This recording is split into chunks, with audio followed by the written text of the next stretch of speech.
이 시간 함께 나누실 말씀은 이사야 24장 말씀입니다. 이사야서 24장 1절에서 3절까지 말씀입니다. 제 성경으로 구약성서 993페이지에 있습니다. 구약성서 993페이지 이사야 24장 1절에서 23절까지 말씀입니다.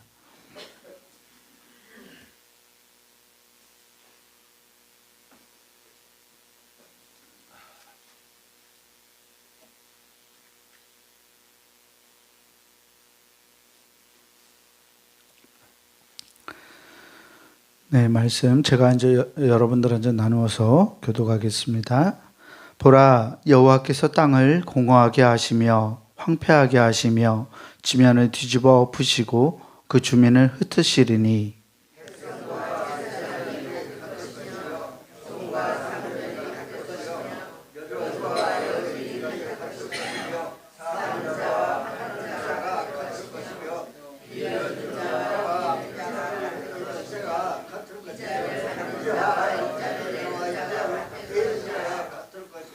땅이 온전히 공허하게 되고 온전히 황무하게 되리라.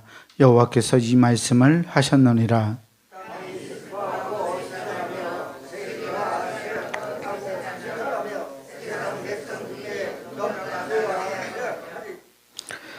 땅이 또한 그 주민 아래서 더럽게 되었으니 이는 그들이 율법을 범하며 율례를 어기며 영원한 언약을 깨뜨렸음이라.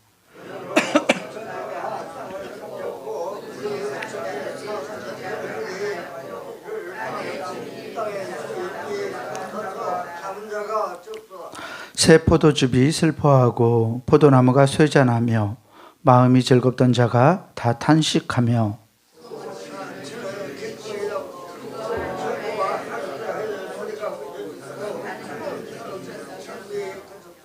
노래하면서 포도주를 마시지 못하고 독주는 그 마시는 자에게 쓰게 될 것이라.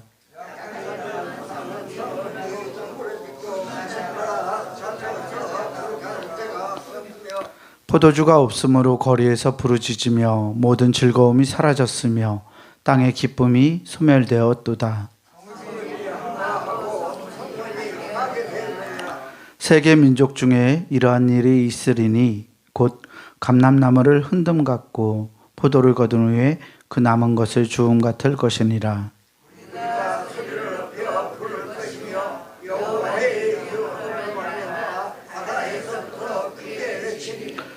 그러므로 너희가 동방에서 여호와를 영화롭게 하며 바다 모든 섬에서 이스라엘의 하나님 여호와의 이름을 영화롭게 할 것이라.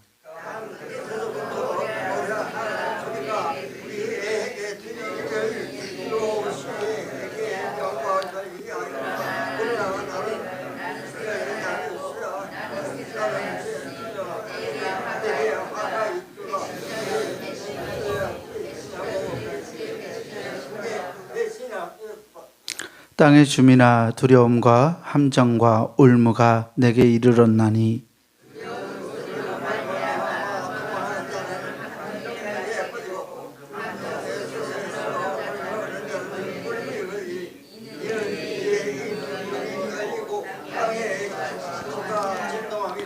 땅이 깨지고 깨지며 땅이 갈라지고 갈라지며 땅이 흔들리고 흔들리며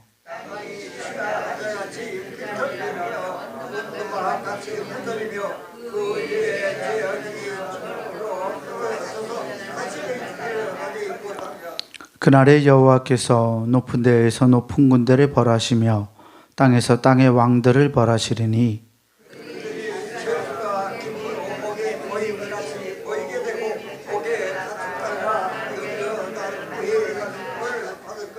함께 봅니다.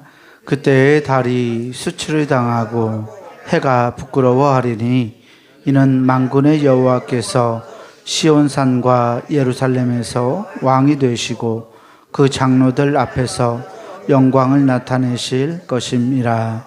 아멘. 우리 주님이 주시는 은혜와 평강이 오늘 새벽 하나님께 나아가는 우리 모든 교우들에게 함께하기를 주의 이름으로 축원합니다. 이사야서 24장에서 27장까지 말씀은 하나님이 하시는 세계에 대한 심판의 메시지를 전하고 있어요. 특별히 오늘 읽었던 24장 말씀은 땅에 대한 심판의 메시지를 선언하고 있습니다. 24장에서 이 땅이라는 단어가 굉장히 많이 나와요. 15번이나 반복해서 나오고 있는 단어인데요. 하나님이 땅을 흔들고 땅을 황무지로 만들고 땅을 공허하게 하시고 땅에 대해 심판하신다는 이야기예요. 땅에 대한 심판이 메시지가 줄을 이루고 있는데 이 메시지를 보면서 절망을 해야 할까요? 아니면 희망을 가질 수 있을까요? 이 하나님의 세계 심판에 대한 이야기가 선지자가 하는 절망의 메시지가 아니라 우리에게 하시는 희망의 메시지가 되기를 주의 이름으로 축원합니다. 왜 땅을 심판하는지 그 이유는 5절에서 말씀하고 있는데요. 땅이 또한 그 주민 아래서 더럽게 되었으니 이는 그들이 율법을 범하며 율례를 어기며 영원한 언약을 깨뜨렸음이라. 아멘. 하나님께서 하나님의 백성들과 맺으셨던 영원한 언약, 우리 사람들과 맺으셨던 영원한 언약이 있습니다. 어떤 언약을 맺었을까요? 하나님이 노아와 맺었던 언약을 영원한 언약이라고 그래요. 노아에게 어떤 언약을 주셨나요? 다시는 땅을 물로 심판하지 않으시리라고 하나님이 약속을 하셨는데요. 사람들이 더럽게 되고 율법을 범하고 율례를 어겨서 이 영원한 언약을 하나님이 깨뜨리시는 게 아니라 사람들이 깨뜨리게 되었다라고 이사야 선지자는 말씀하고 있습니다. 땅에 대한 하나님의 심판의 메시지를 보면 오늘 말씀 처음에는 1절에서 3절까지는 땅을 황무지로 만드시는 하나님의 심판이 적혀 있어요. 땅을 공허하게 하시고 황폐하게 하시고 주변을 뒤집고 주민을 흩으십니다.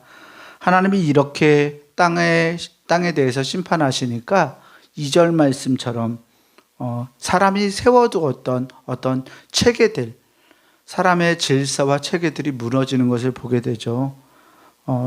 첫째로 사람들의 신분, 그 당시 사회의 신분 제도가 무너져요. 백성과 제사장이 같고 종과 상전이 같고 여종과 여주인이 같다라고 표현하고 있습니다. 사람들이 세워놓았던 질서의 체계가 무너지는 것이죠. 2절 후반부에는 경제적인 체계도 무너지고 있어요. 빌려주는 자와 빌리는 자가 같을 것이다. 이자를 받는 자가 이자를 내는 자와 같다라고 말씀하고 있습니다. 하나님의 심판 앞에서 사람이 세워둔 질서는 어떤 의미가 없다는 것을 우리에게 가르쳐주고 있습니다. 사실 세계 내의 질서를 이루시는 분, 세계 내의 질서를 만드신 분은 바로 하나님이십니다. 하나님께서 세계를 세우시고 세계 내의 질서를 만드셨죠. 물과 공창, 땅을 나누시고 가르시고 이렇게 하나님이 만드신 질서가 있었는데 그 질서를 사람들이 깨뜨렸을 때 하나님은 사람들이 세워둔 질서 체계도 하나님의 심판 앞에서 무너질 수밖에 없다는 것을 보여주고 있습니다.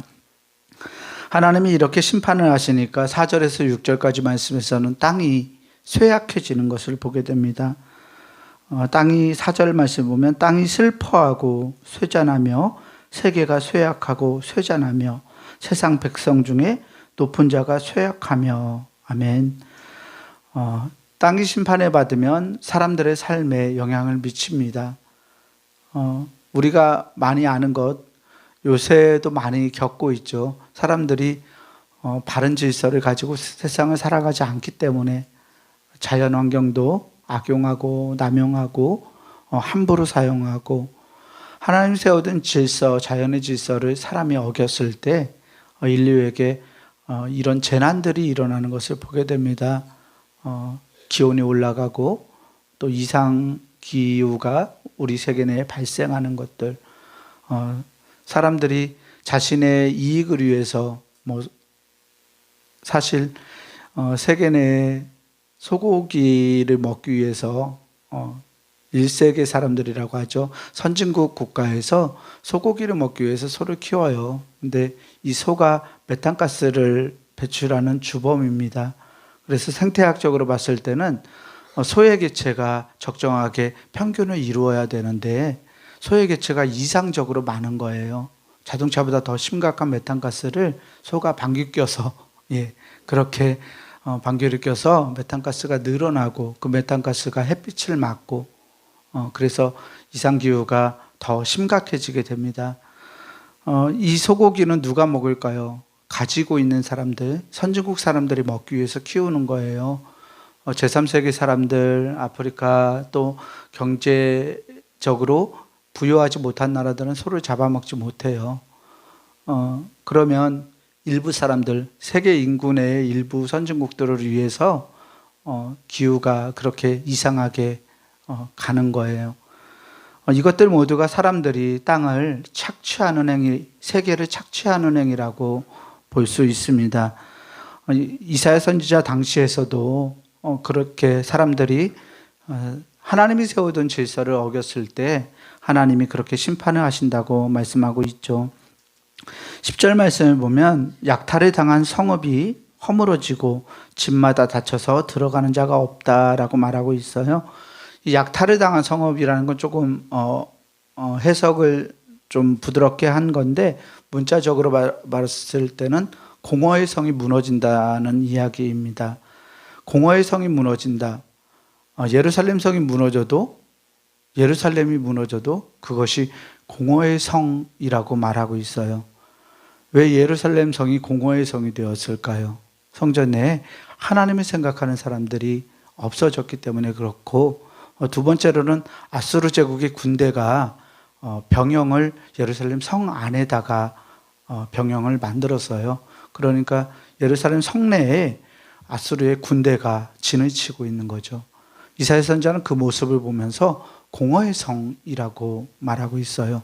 가운데가 텅 비어버린, 하나님을 생각하지 않고 하나님께 예배하지 않는 예루살렘, 이 예루살렘이 무너질 수밖에 없다는 것을 말씀하고 있습니다.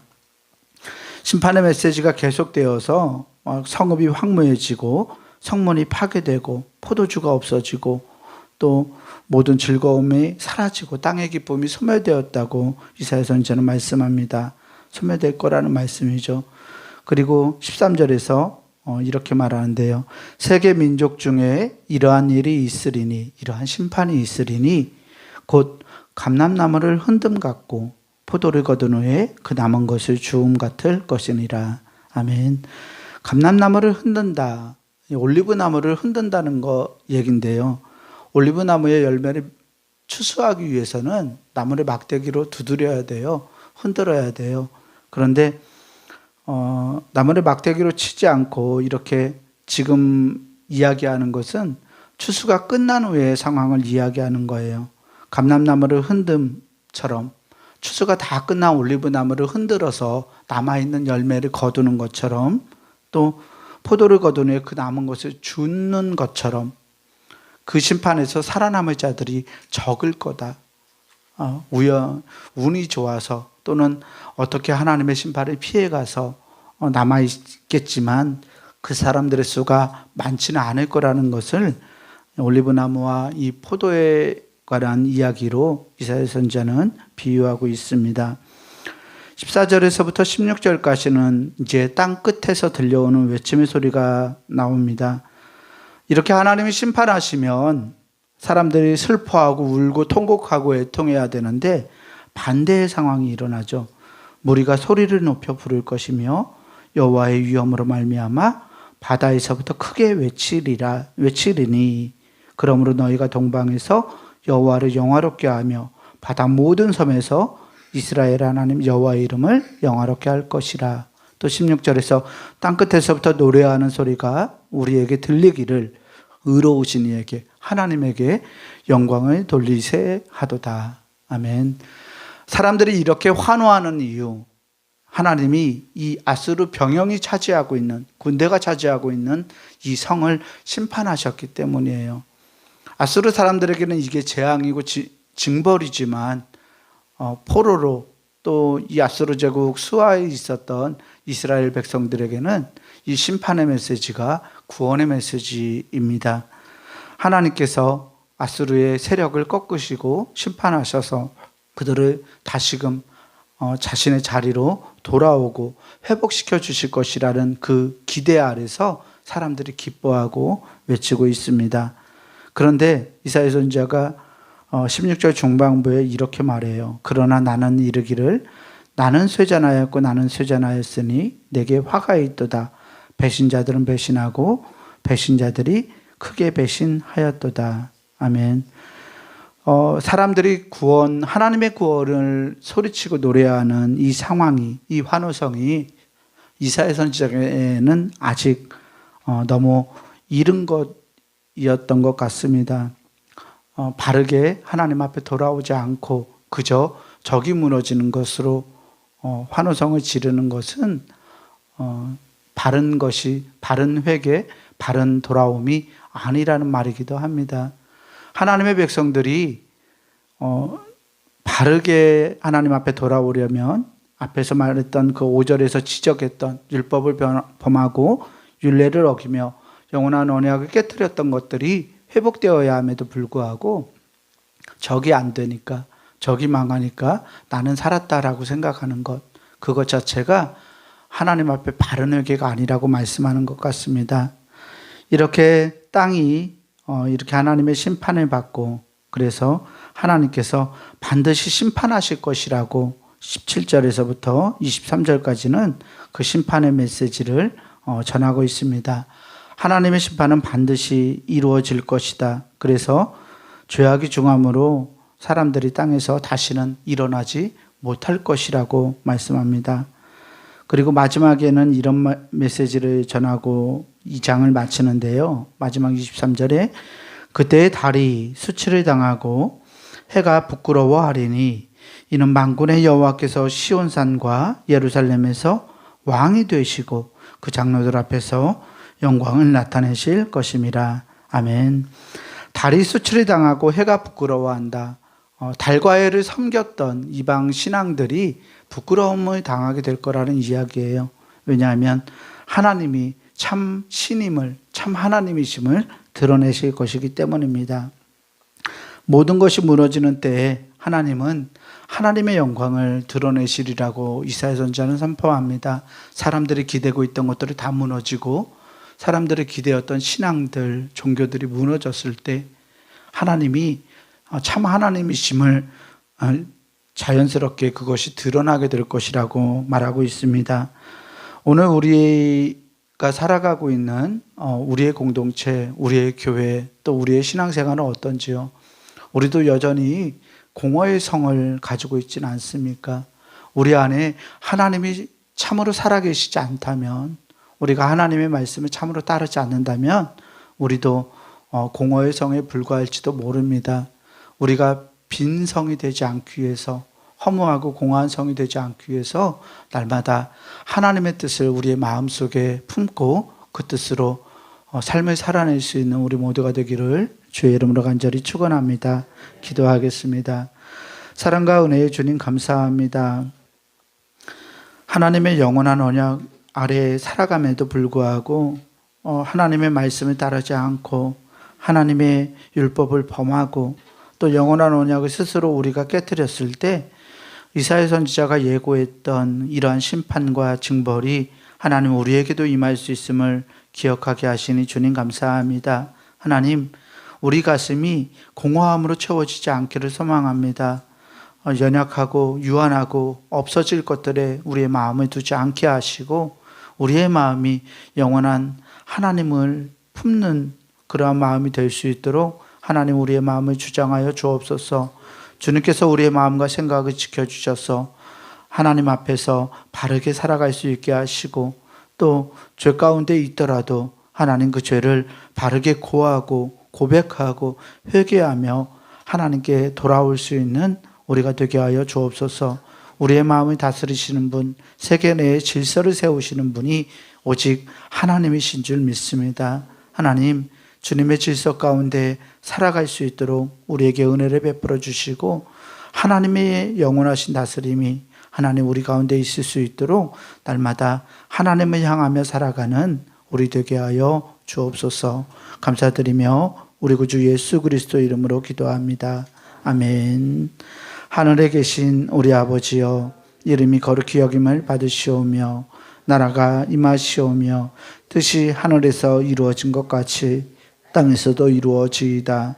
오늘 우리에게 일용할 양식을 주시옵고 우리가 우리에게 죄 지은 자를 사하여 준 것 같이 우리 죄를 사하여 주시옵고 우리를 시험에 들게 하지 마시옵고 다만 악에서 구하시옵소서.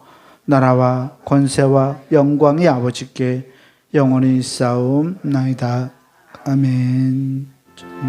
아버지 감사합니다. 아버지, 우리의 마음과 생각을 지키시고 하나님 우리를 주지 않으시고